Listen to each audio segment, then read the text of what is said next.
All right, ladies and gentlemen, welcome yet again to another edition of the Terrian Invitational Rapid Challenge interview series. Tonight, joining us on set is none other than Dr. Victor Ngani, the 2018 Kenya National Chess Champion. He has played for the country in the National Olympiad, in the World Chess Olympiad rather. He's the medical director. He'll tell us more about that at RFH Healthcare, and a husband and a doting father as well. And more than that, his chess theory is on another level. I consider him among the top theory chess players in this country who understand and have read theory and can play for you up to 30 moves deep in an opening. But then all that will be put to test come the 20th to 21st March when the event takes off at the Trademark Hotel, Village Market, who are our sponsors for the venue and have been very supportive to us. Ladies and gentlemen, it's now my singular pleasure to welcome on set Dr. Ngani. Victor, how are you, sir? Ben, thank you, LGM. Thank you very much for hosting me this evening. You are most welcome, man. You have been looking forward to this. Now, as we start off, tell us, how are you doing, man? I'm quite fine, actually. I thank God. By God's grace, all is good. I do apologize. You're meant to have met on Tuesday, but it wasn't possible. I had another engagement on KTN News. We were on the front discussing COVID-19. I just want to express my apology to every viewer who was hoping to catch us then.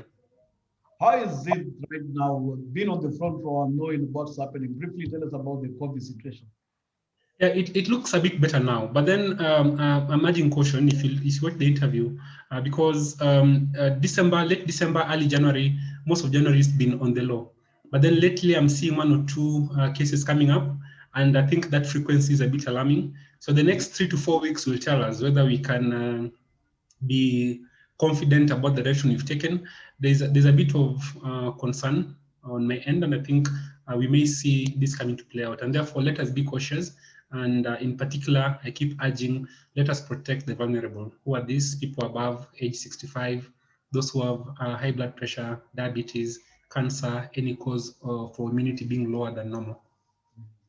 Thank you very much. You're valued from our own chess player, medical doctor as well. Now, tell us about yourself. Who is Victor? Your Victor, family, chess journey, and your career, of course. Well, let me say a tough-headed guy who's benefited a lot from God's grace. I think every time I look back at my life, I see places where the Almighty God saw this lost young man and said, okay, you come here, follow this path, because if I don't take care of you, many are lost. And that's really the long and short of my life. No matter where I've been, that has been the underlying, that's been the grace that has guided me. And so currently I work at the RFH Healthcare Group. This is has the RFH Specialist Hospital, the Royal Family Hospital, the RFH Tala, RFH Nyayo, and RFH Kawa West. And the main facility now is the level 5 facility. That's where you have the matters, the accounts, the MPSHAs. The only thing is that we give the same quality at a more affordable price. Allow me to say that in the show. Other than that, I'm a father to Hera and Tello. Hera is turning 10 in a few weeks, and Tello is 3. I'm a husband to Angel. Yes, and I serve in various ministries in church. One in particular, the marriage ministry. So I'm a marriage counselor. My wife and I. We also, delve a little bit in trying to train children in certain areas of life, in particular chess at this moment, and a few other details. A while back, I was the founding chairman. I am the founding chairman of the Doctors Union. We founded the Doctors Union back in 2010, 2011, and I went on to serve as its first chairman for 4 years. I serve in the Medical Commission for FIDE. That's the international chess body, International Federation for Chess. One of the commissions, Medical Commission, and I am one of the members there. Other than that, I've worked in many places. ICU was my place as a doctor, and then I went into administration, and the number of things not in my life thereabout. Chess-wise, you know better than I do, Brian. Thank you very much, Victor, for that introduction. I particularly like the part when you say that God found this boy and told him, hey, this way. You remind me of a verse in Isaiah chapter 30, verse 21 that says, whether you turn to the left or to the right, you'll hear a voice behind you saying, this is the way, walk in it. And I'm glad you took that part. Now, that aside, let's get into the gist of the matter. Talking about this event coming up on the March 20th to 21st, what game plan are you bringing into this event? Well, the same game plan I have, Brian. You must have got the hint now. Just prayer. Just pray about it. And I'm praying for many things fall in line. By God's grace, if He wills it, I win. And it sounds too simplistic, but that's the reality of life across board, and that's been my life actually. And then if I were to break it down in terms of what I'm praying for, number one is that I would get some time to practice. It's getting very busy at work and many things I'm working on at the same time. Because if I were to put aside some time to get into chess, then I could actually do well. I must mention that when I first started playing chess seriously, I was an old guy already. I was in university, my second year, and Kevin Somonte had introduced me to proper chess now. And I think that year, the following year, I was already in the final phase, Olympiad qualification. But then thereafter, work got me, and I couldn't get into chess competitively. So I took a long break, and I came back to chess probably when I was almost 40. In fact, that's why you'll see my first rating, FIDE rating for classical is barely, I think, maybe 4 or 5 years old. And rapid, my first rating is probably 3 or 4 years. I've played probably less than 30 games of rapid so far. And that commitment in work keeps me away from practice. But whenever I have a chance to actually practice putting the hours, then I will be able to do a good job. Other than that, the strategy remains the same, just strengthen my weak areas, improve on my tactics, and my understanding of some of, some key positions in chess. And if I can prepare to move, okay, not 30, but have to move 26 in the opening, that will be even better. Great to hear that. I remember when the draw came out, you said that you are hitting puzzle rush. And I've seen you, by the way, before now even I got that, I remembered you and your daughter, Hera, are always doing puzzle rush. Maybe before I go into the interview, tell me about that, you and your daughter. What is it that you're doing with her puzzle rush and just trying to nurture? I would like to hear about that before I get back to the interview proper. Well, I thank God for my daughters. The two of them have been quite a joy, and I think, to be honest, they're brilliant. And I saw this pretty early on. And as a parent, my task is to link them with, help them discover their talents and just give them the best opportunity to be the best they can be in those spaces.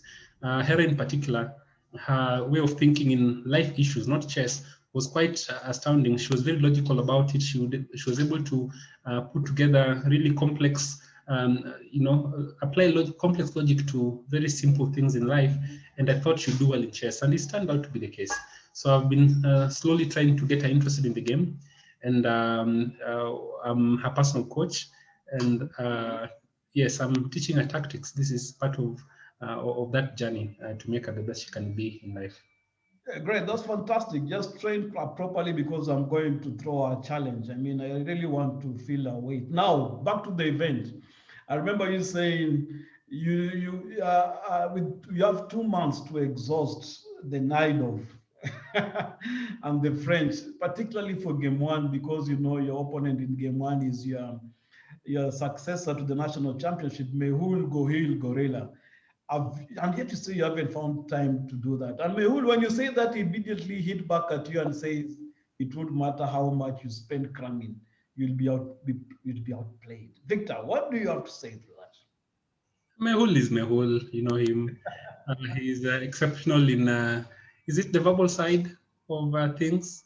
And yeah, but when it comes down to chess, Mehul is actually quite gifted in discipline more than anything else. So I think what he lacks in the raw, can I say, brilliance. I'd say, for example, Ricky Sang is brilliant, Ben Cook is brilliant. They are serious intellectuals in their own areas.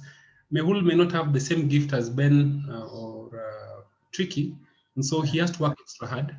And when he does that, he achieves discipline. So he's able to look through moves. So you'll notice that for Mehul, what gets him through is that he'll not miss the one or two move things, so someone like me would get excited about a move. I'm calculating 6, 7, 8 moves deep, and then I miss something here just in the near field. We won't miss that. But then if we all tightened our bases, he pretty much have no chance. It's just that he's worked harder. I think from 1993 he has been practicing chess. He had a briefcase, if he had correct, and he's had resources that others haven't had, more or less. He's that makes him a complex opponent. He's well prepared. Of course, let's not cheat ourselves. In this whole group, we are generally all mediocre in terms of our chess ability. That part, to be honest, but maybe someone like Elvis Lecoq is showing tremendous promise. Matthew showed tremendous promise. Of course, if you put in the hard work, then even Nguku, I mean, is very, very potentially very strong. If he puts in the work, then of course they're underrated. But I don't think that Mehulu to say something about strength at this level. It's not. It's not. It's not in his. Okay, it's like asking someone who's struggling to understand quadratic equations how to solve calculus. Mehul is not the right person to ask that question. All right, he says that don't forget to ask you. We were chatting earlier on in the day and told me I should ask you this, knowing that you are playing him in round one and knowing what you said about memorizing your theory, night of whatever. He wonders what your strategy you're going to deploy to discipline, noting very well that in straight consecutive games, ranging back from 2014 or thereabouts, that's what he said, you have never even managed to get it. And he wondered if you suffer from the Alexei Shirov syndrome. He never was able to beat Kasparov, and Kasparov was motivated by the bold fact that they had bad blood between the two of them. So what do you have to say to that, Victor? Well, Mehul's method is very simple. Try and apply as much off-board tactics as possible and get me to a point where I would think there's a mental block. There's a mental block.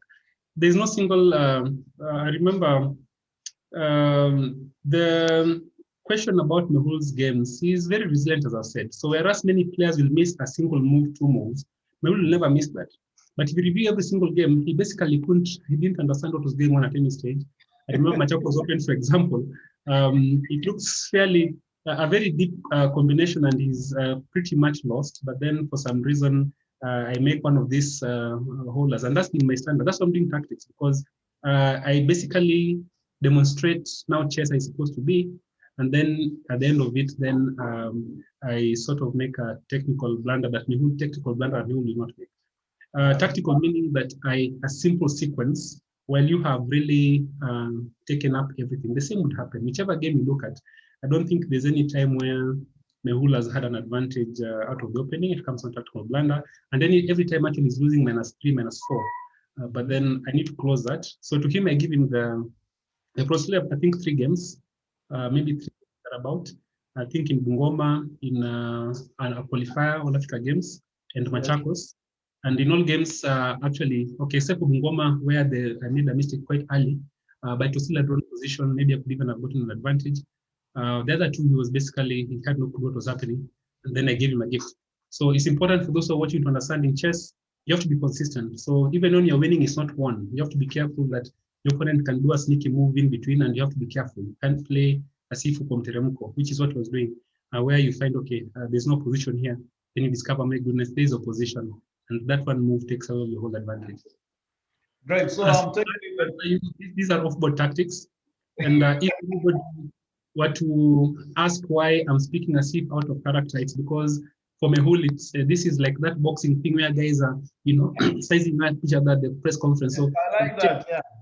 That way, Mehul, if you don't feel offended, I'm just throwing back one gently. Please accept my apologies in advance. No, it's all right. Mehul is the king of ranting on social media, so he's quite at home. In fact, he's wondering what is this child play Victor is bringing about. He expected more punches. But anyway, that's well taken. Just a moment before we come back to our viewers who are watching us, we also have a trivia question for you. The question today is, who was the first chess prodigy in chess? Who was the first child chess prodigy? And we want you to answer this question before the show is over. We shall be posting it down there for those who will be joining us. And remember, the winner at the end of this series of trivia questions will get a gift voucher worth 5,000, courtesy of the Village Market. The first runners-up will get a gift voucher worth 3,000 Kenya shillings, and the second runners-up will get a gift voucher worth 2,000 Kenya shillings. This has been made possible by our partners, the Village Market, who are giving this. And remember, the event will be hosted at the prestigious, marvelous, magnificent, I'll run out of superlatives to express this, the Trademark Hotel right in the Village Market. Now, coming back, apart from Mehul, Victor, of course, this field is very, very, very strong. How do you rate your chances and performance in this event? So are you saying that the field is strong apart from Mehul, which would be correct?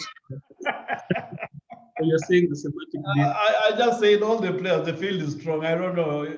You can put it that way. Let's say. Because Mehul has really, you see, from 93 to 28 years now, no? 28 years, you means you've reached the level which but the field is pretty strong, and that's by Kenyan standards, and it's not going to be an easy tournament for sure. Even Mehul, granted, because of the discipline, is able to put up a strong challenge, and we have to be very, very careful not to, if you're winning, win all the way to the end, because winning is checkmate. You don't win that because I was winning, then blah blah. So yeah, the field is extremely strong, and I'm particularly impressed by Elvis Likoko. I think I've played a couple of games online, and I realized that his chess was quite on point. I watched him recently at the Africa Online Individual Chess Championship. He won against International Master. His play was quite impressive. We have Ben Ngoku. Ben Ngoku is a superb player. Back from the day when we were in the university together, he's extremely disciplined. He's very creative. He's a very sharp mind. Basically anybody in this tournament now is a player. Peter Gilruth, I think the greatest disservice you've done this country is to take Gilruth out of competition. I remember Gilruth was winning everything, and he represented this country very, very well. And then at some point we decided, okay, now the only way to beat Gilruth is to make it impossible for him to play. Then now we become champions. So in that way, any champion who has been a champion minus Gilruth, I think we've lost something. But I'm glad in this Invitational is able to play. He's one of those extremely strong players. I've ever won, I think our currently we are at 1-1. For the longest time was leading player in this country, highly passionate, highly gifted in chess, and his understanding, I think, would be a little bit higher than mine. And I would say the same about maybe one or two other players on that panel. However, if I play my best chess, nobody there stands a chance. That's the truth. I'll say a prayer as well around it here. That's very authoritative, Victor. If you play your best, no one stands a chance. So they should be thinking about second position going to third position. If I play my best chess, Bran Kidula, nobody stands a chance in that panel. They're all exceptionally strong players by Kenyan standards, and even the Kenyan standards, that's pretty good. But if I play my best chess, you know it. I think everyone knows. Well, maybe a few may not know it, but if I play my best chess, really, the chances are limited. So are you going to bring that best chess? Remember, the very enemy of yours, Mehul, rates you as the weakest ever chess champion you have had in Kenya. And you have just said anybody who has become a champion without guilt with being there, and you're one of them who came there. What do you have to say to that? First, well, I won the championship minus Gilruth. I've, all along I've been pro saying that Gilruth should have been allowed to play chess, should have been allowed to represent the country. He's a Kenyan resident, married to a Kenyan. He's a Kenyan member of the Federation of the Kenyan, member of the Kenyan Federation. I will not apologize for it. It's the way it's supposed to be. And so any one of us who won in that season, minus Gilruth, yes, we are champions, yes, but Gilruth should have been playing. The fact that he wasn't playing really dilutes to some degree what you have done. But I think Mehul is the only person who's claiming to be national champion with the rating less than 2,000. Seriously, you ask, Brian, let me share something very directly. What you're asking Mehul is an intellectual question.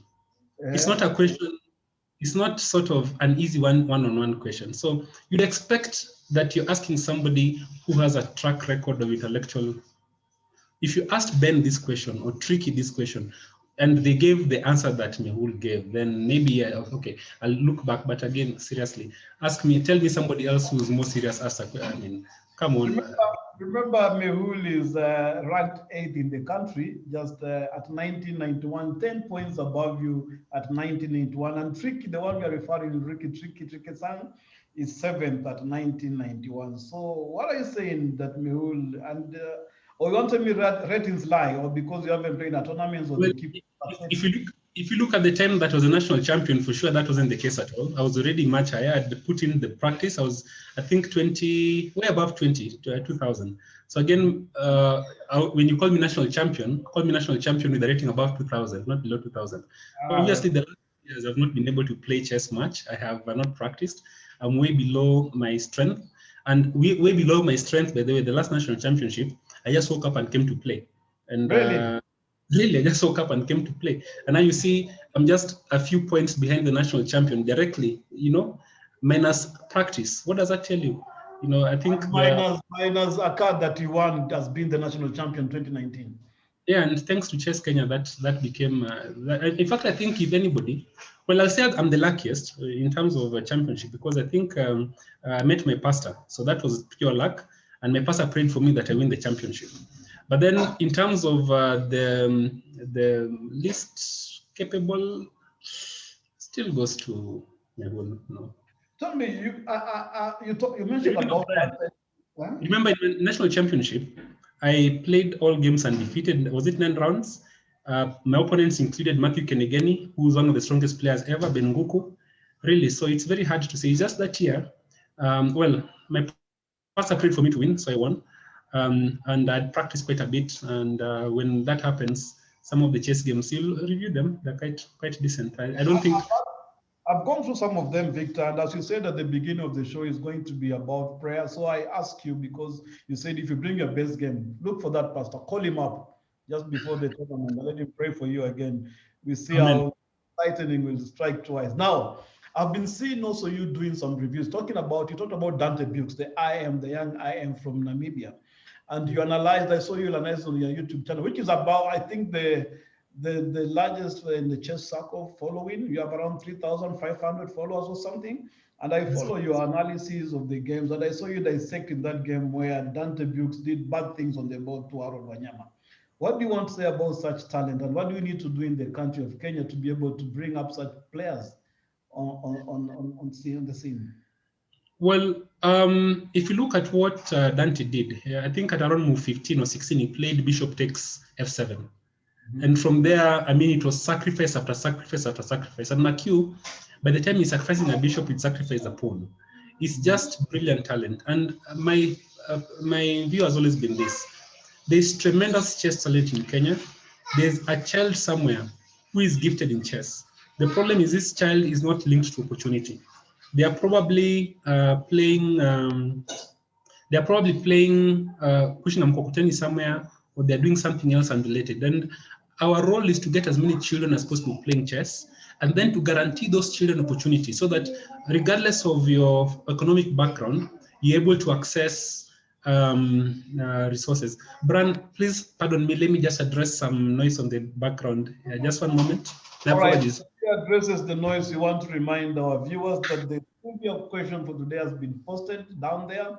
And the question is, who was the first child prodigy in chess? Who was the first child prodigy in chess? And we want to answer this question before the show is over. Remember also, the players participating in the event are not eligible to answer this question. Neither are the members of the Chess Kenya Executive Committee. Well, welcome back, Victor. Yeah, so what I'm saying is the first thing is just to get enough people playing chess. The second thing is we need to step up our coaching. I've had many people who are coaching gifted, because even already there are gifted children playing chess. I'm looking at people like Timothy Mwabu. I'm looking at the Luanga duo. I'm looking at Macligeo, Elizabeth, the young lady. I'm looking at fantastic. Ria, so many gifted children. And I'm not saying that their coaches haven't done a good job, but I've had coaches in Kenya who train these children saying they don't believe in opening preparation. Now that is just not, it's like telling your children going to battle, but I'll tie your hands behind your back. I'll not make you live to your potential. It's like saying, are you go try to figure these things out? And that's a really weak approach. So let us, I think it's important to link this talent with standard coaching. My friend Artem Gurevich, he has a daughter, Sasha, who's my daughter's age, and I saw he playing around the same time.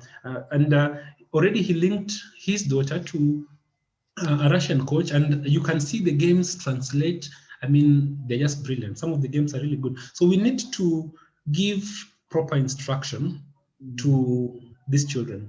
And God willing, I'll be able to put up something, starting with my own daughters, and then maybe the next people who are closer, and we just see if we can get these children to maximize their ability. This perception that Kenyan children, that a 9-year-old child in Russia is able to understand opening up to move 14, but a Kenyan child, it's too much for them. I think let us move away from that. The Kenyan child is as brilliant as anybody else. So it's a mixture of exposure, opportunity, appropriate training methods to get these children where they're supposed to be. I'm telling you, if we train our children, then old men, old weak chess players like myself and Mehul would have no business discussing anything on this forum. This will be a forum for really, really strong chess players, and that generation is coming up. All right, Victor, I want to remind you of this position here. I don't know if it makes it's familiar to you, this position. As this was my game in the World Chess Olympiad against Musatwe Simutoe. This time was the half brother of, by the way, GM Simutoe. You know that? Yes, I do. Okay, fine. Yeah, so this was a game, I think it was, I'd not seen this before. It's just that it's a game I remember very well. And I had prepared the accelerated dragon lines. There are some quite deeply understanding some of the middle game positions and some of the ideas that are meant to be played. And I think just prior to this position, we had Meruk was somewhere on, I think maybe C5, and Simutoe had planned to trap it. But the move he made actually allowed me to bring my rook onto the A file, and from there the game was basically lost. I think here, this move that I played, I don't think it was the optimal move. I saw the double pin, and it was so exciting. I mean, it was quite picturesque, but it wasn't the absolute best move at the time. I think I looked back with the engine. I can't remember what I was doing back then. And Brian, actually, this is my reality is, right now I see some of the games I played at the Olympiad, and they don't make sense to me. That tells you how much poor I am now in chess as compared to when I'm fully prepared. Yeah. I like that game. Let me just put it up here. This is how the game was, and you won it immediately after 13 more moves that you forced resignation with mate being concomitant in one move. So at what point were you talking about? The knee is down there. Where did you want to say? Let's go back a little bit. Go back. I can just put it there, bishop, or I come where? The moves are down there. Yes, so just go back a little bit when my rook is on C5. Okay. Keep going. Yeah, back. there. Yeah, so just back one step. Yeah, so in this position, Simutoe just played b4, and b4 was a losing move. Attacking your rook, trying to trap your rook. And trap my rook. So I picked on b3, picked, but then now I occupied the open file. Yes. And with that, now the game is basically lost. It sounds.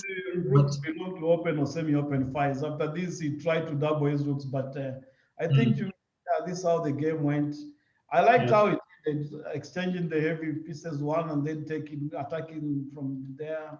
This was good. I mean, believe it or not. Now yeah, go ahead. Yeah, I like this movie. It was beautiful. And then that's what I'm talking about, the pin and stuff like that. He tried to gain some counterplay by pushing the pawn forward. You threatened to attack the king.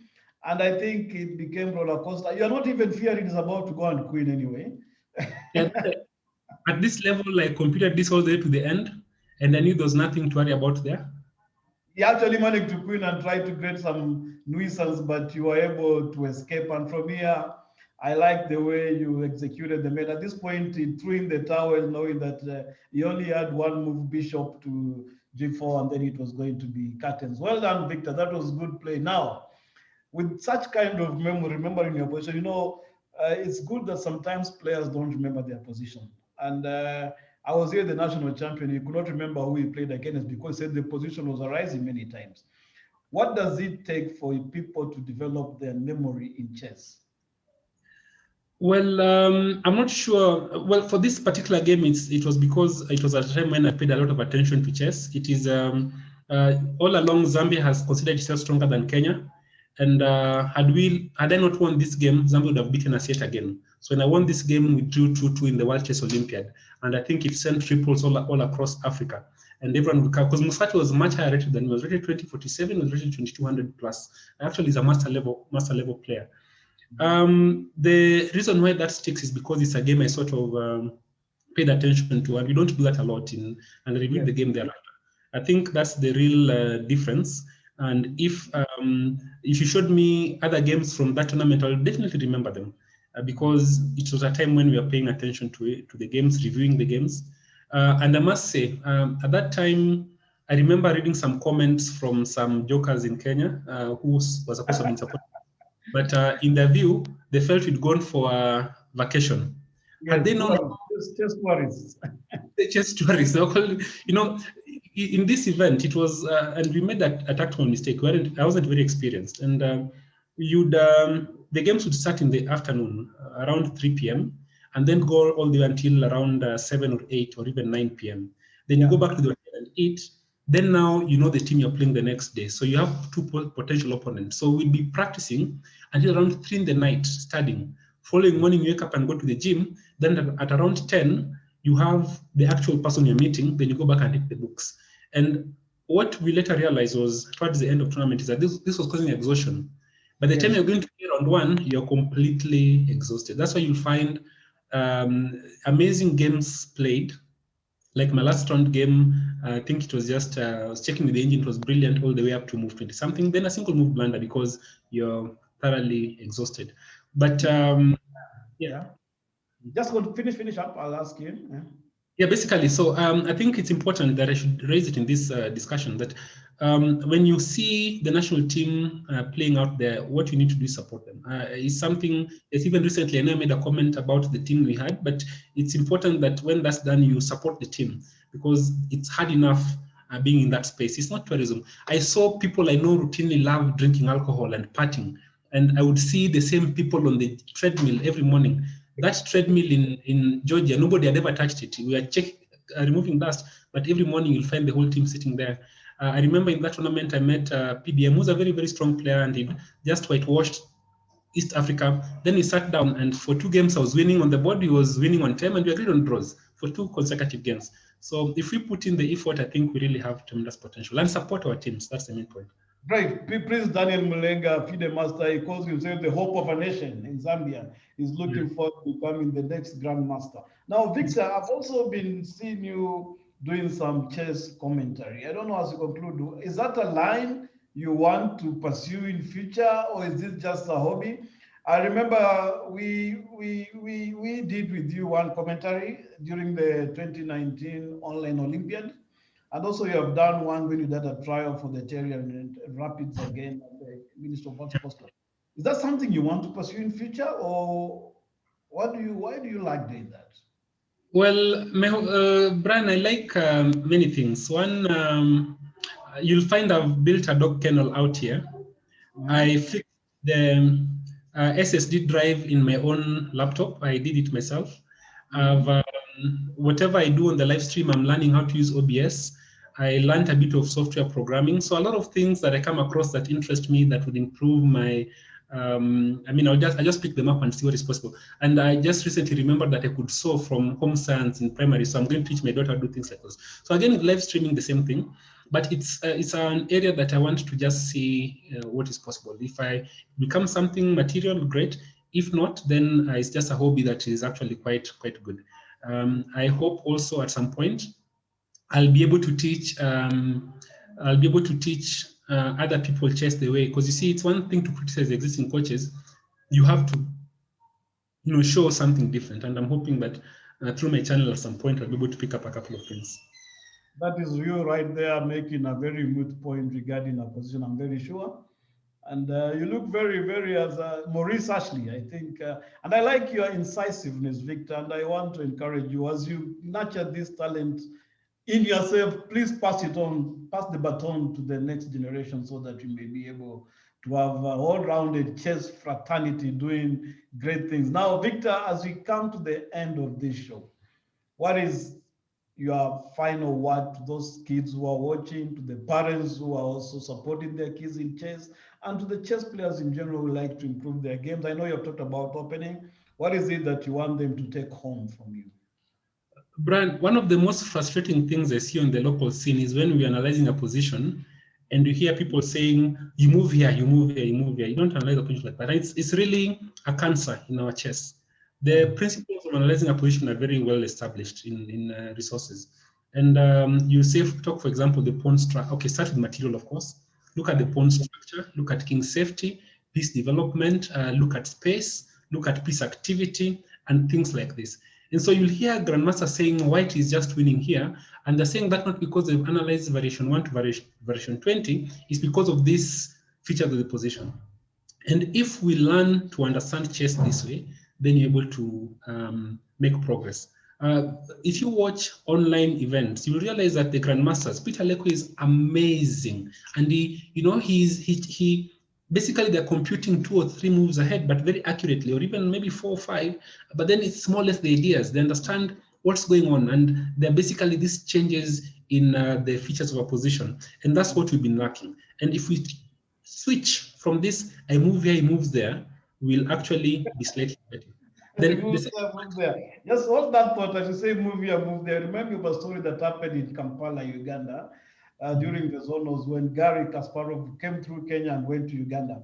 And then there was a position, I'm talking about Ugandan chess players. You know, the highest is IM Martha Segwani at 23 something. This is the former undisputed world champion, Gary Kasparov. So he was asked a question, what do you think about this position?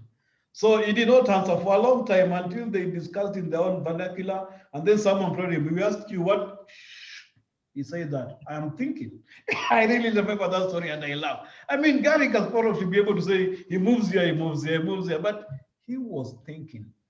And in Tromsø again, when the Kenya national team was having the Olympia there was a position between 2 top grandmasters being played. And the Kenyans were, he moves here, black wins, white wins, black wins, draw. This story was being told by the national team coach, the FM Steve Ouma. So another boy around 12 years of age wondered why were these elderly people arguing among themselves. So he came around. And Steve tells me that boy made 5 moves on each side and said, this one goes here, this one will go here. It is a draw. It is a draw. I learned this in elementary, and he went away. Fast forward, the game ended in a draw. The moves the kid made, but there was beauty. So I agree. I hear you, Victor. Brian, you should have asked me about my first game in the Olympiad. I was playing a certain grandmaster from was it the not Czech Republic? Anyway, the grandmaster in first round, and very early on, I actually won an exchange.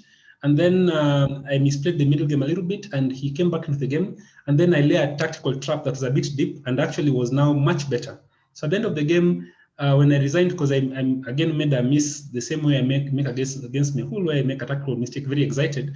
He said, he came, sorry, this one you're winning. It's just, I was trying to understand, what do you mean? Okay, I could see I was much better at some point, towards the end, after the 40th move, 40 something.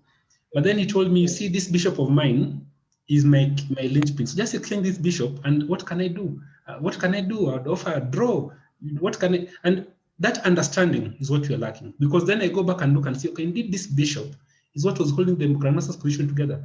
You know, and if we can transition our young generation to that level, we are busy thinking about very abstract things. The grandmasters simply understand what each piece is doing, what the future looks like, and in that way we can have the same thing. My message to the young generation: actually, see this Magnus Carlsen player, you see these players like Anish Giri. There are such players in Kenya.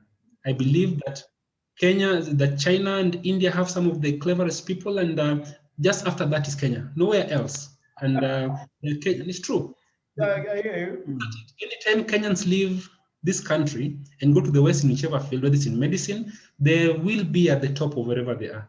It's just that in chess, you've never had instruction. Brian, the resources I use now, I got them as a doctor. That's when I was able to buy them. Then I began to understand. Now I have internet and I can see Peter Leko streaming. I used to think that a grandmaster thinks about move 1 to move 40 in his mind before he makes. Yes. It doesn't happen like that, and we can absolutely achieve that. Great. To the parents who are supporting their kids in chess, what is your parting shot to them? Well, I am a chess parent, and what I couldn't achieve personally, well, I'm not going to ask the mentor to achieve it by her own interest. If she's able to, I'll show her the right direction. Let's support our children, and you never know what comes out of it. Even if a child doesn't become the next Magnus Carlsen, which they very well might be, by the way, they will benefit a lot from chess. It teaches them discipline. It gives them a hobby that is very constructive. It develops the mind, as opposed to, they could go Kadunda, any other place. And it's been shown to improve their performance in school. What's different between the West and in Africa is that if your child was truly gifted, if Magnus Carlsen were Kenyan, there is no way he would have set aside education to go and do chess. No chance. So let us learn from that and say that maybe the next Magnus Carlsen, being your child or my daughter, could be given a little bit more towards their area of potential. Support them, invest in their future. It's not, you'll not regret it. And I actually, even in terms of returns for your own child in material ways, it's going to be there. Just they not lose anything by being the best they can be in chess. Just support them. A lot of parents think chess is just a game. No, it is not just a game. It is a discipline that teaches you a little bit about life. If you listen to the first part of this interview, you may think that, okay, now why is this person speaking? So Mehul is a unique case. So don't judge me by Mehul's statement. Mehul is a case that we probably need to, it's a unique case. So forgive me, that's completely out of character. It is not no other person in the world would I speak about like that. It's just Mehul fully deserves it. He needs to know that there are some places where he's not allowed to speak, people to keep on their lanes. And this is the reason, just Mehul only. But other than that, chess will teach your children tremendous discipline. Thank you very much. You said something? I'm just apologizing to Mehul because I know I've been very harsh on him, but sometimes... Oh, it's all right. In fact, he's enjoying this. It's like taking a pig to the mud. I mean, that's why you're taking it. Oh my goodness. Can I withdraw my comments? Mehul, I withdraw those comments. I just realized I've taken the... What did I do? I did what to the mud? No, don't worry. It's okay. Thank you very much, viewers, for keeping up. Thank you, Dr. Ngandi, for showing up and for that incisive interview. We'll be back next Tuesday with one of our lady players, Fide Abita Cheryl, will be on the show. Thank you very much. Have a good evening, and God bless you. I've been your host, Brian Kidula, signing off now. Until next time. Good night.